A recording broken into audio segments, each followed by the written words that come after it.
Archidiakono. Ball in his hand. Archidiakono for Jenkins for the win. Yeah!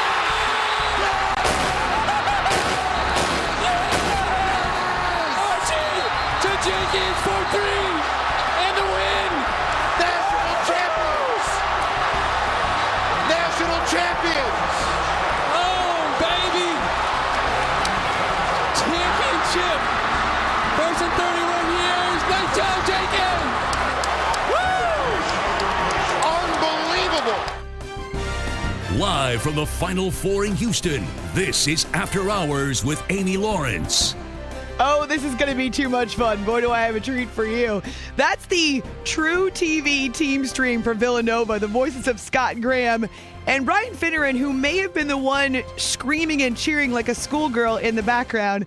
He has finished his partying over Villanova's first NCAA championship in 31 years and still has a voice somehow and has agreed to spend a couple of minutes with us here after hours on CBS Sports Radio. So, Brian, was that you screeching like a girl? Of course it was. How can you not in a moment like that? I had no idea.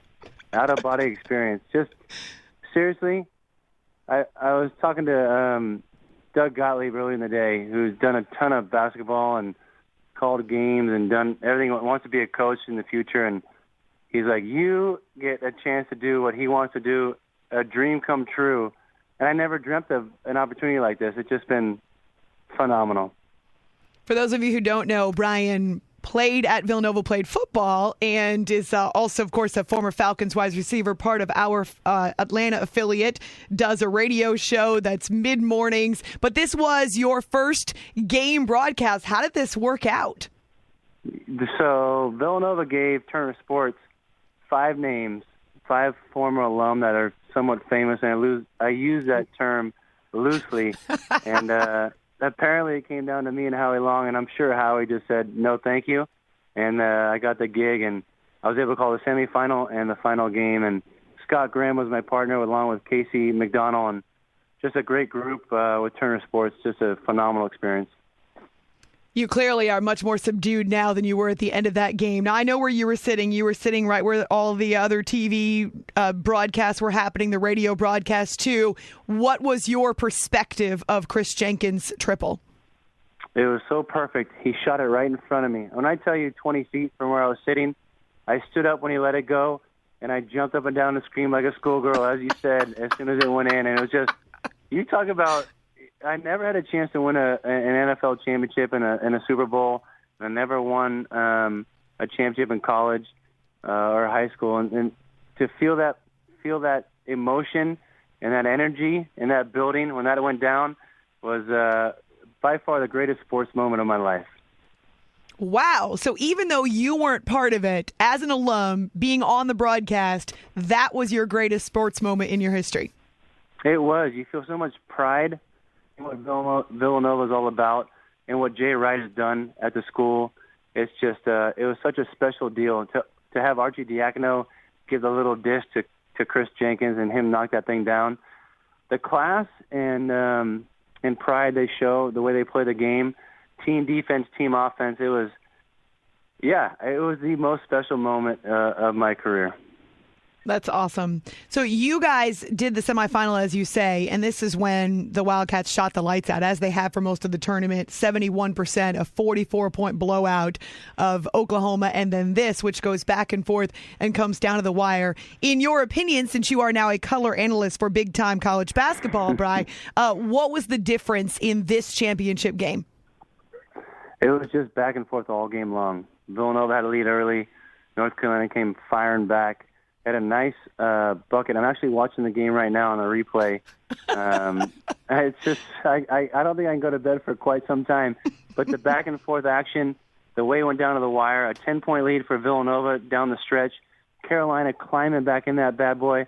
Villanova missing free throws, which they haven't done all year long, and bad turnovers late. It was just it just kind of came to a head where you just knew something good was going to happen. And when Archie brought that ball up and dished it to Kris, it was sick. It was definitely sick for the entire arena. Brian Finneran was part of that True TV Villanova team stream, his first ever TV broadcast of a college basketball game. Oh, actually, I guess it's his first weekend since he did the Final Four, the national semis. It's After Hours here on CBS Sports Radio. Just out of curiosity, let's back up the truck here for a couple of seconds. What was your reaction when Marcus Page double clutched and hit the triple that tied the game with 4.7 seconds to go? I was speechless. I was shocked that Oshefu. Dove at that ball, because in that type of situation, the last thing you want to do is take a chance and dive like he did, and he put himself totally out of position. That made Archie Diacono come up and try to contest a shot. Page double clutched and knocked that thing down, and when it went down, I honestly don't think I said anything. I'll have to go back and listen to the broadcast, but I had nothing to say except that was it. Now, that's kind of the thing. When you're doing color analysis, people are counting on you to give your opinion and your perspective. You can't really go speechless, Brian.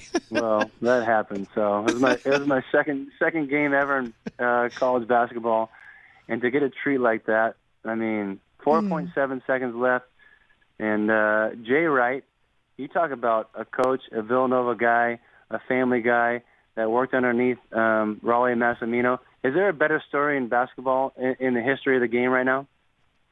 Well, no. Right now, this is the moment in college hoops. Hey, I was really impressed. When I came down on Friday night, I've said this a couple times on the air, most of the airplanes that I was on were filled with Villanova fans. That arena, 74,000 strong, it seemed like was the majority Villanova fans. By the way, I got hit with a couple of the seat cushions that your alumni friends were throwing from the upper deck. Either way, I survived. So you've been here for a few days now. How many Villanova fans did you encounter? It seemed like they were everywhere. So many. I ran into guys I'd never seen before in my life that either recognized me or had seen me before playing football at Villanova and saw me with the Eagles or the Falcons, and the Philadelphia connection was huge. So just have that happen in front of me was spectacular. And to be able to call it, like I said, it's a dream come true. It's a dream I never even considered having and never had. It's just so special. Were the fans this loyal and passionate when you were playing football there? With a 13,500 seat stadium at Villanova, it's tough to be that passionate. But the band and everybody else that was included, it was great. And you know what? We hadn't won one in 31 years since 1985. So it felt like it was our time. It was more special for us than it would have been for North Carolina because they had won one in 2009 so recently, and they broke our hearts so many times. I think we played them 6 times before tonight, and we were 1-5 against them. It was our time, and Villanova Nova Nation took full advantage of it. All right, so before I let you go, because I know at some point you have to catch a plane, how many hours till you have to catch a plane? I got a car picking me up at 9:30. I got an 11:30 flight. All right, well, I'll be home by the time that you get on your plane, so I do not feel badly for you. The idea of a basketball game in a football stadium, you played football, you understand that perspective. Basketball's a little different. How do you feel about championship games and Final Fours inside arenas that massive? To have 70-plus thousand to be a part of that, I don't think you can avoid it. You can't do that in a regular arena. You just said, the Villanova Nation was so loud and so proud about what they were doing. There's a great story. My cousin Donnie, who I got tickets for, and a couple other guys who had to fly out. I thought they were going to be able to stay. They flew out. So I had 4 tickets. And my cousin Donnie's on a train going to the stadium, and he runs into these 2 kids. One's in high school, one just graduated. One kid has a Villanova shirt on, one has a Duke shirt on. And he's talking to him, and they're sitting up in the 600 section. And he's like, listen, he told him, stay close to me. Let's see what happens. If I can sell these bad boys, then I'll get rid of them. But if I can't, they're yours to take. You sit right next to me, 20 rows back, and make it happen. And that's exactly what took place. He did make the Duke kid buy a Final Four shirt on the way in. So that was a win. Just so many great stories out of this weekend and this night. It is the greatest thing ever for Villanova sports. Are you going to go to Philadelphia for the victory parade? No, I'm not going to make it up there. But I'll be up there for some Villanova games this year because Coach Andy Talley's final year, 30-plus years of coaching at Villanova, 73 years old, and Mark Ferranti is taking over, and more good things are happening for Villanova sports. Well, Bill Rafferty, watch out, because Brian Finneran's got a new career here. You can follow him on Twitter at BFin86. Congratulations. The screeching was perfect. You played it very well, from speechless to screeching in the span of 5 seconds. I love it, Brian. Thanks so much for a couple of minutes. Thank you for having me, Amy.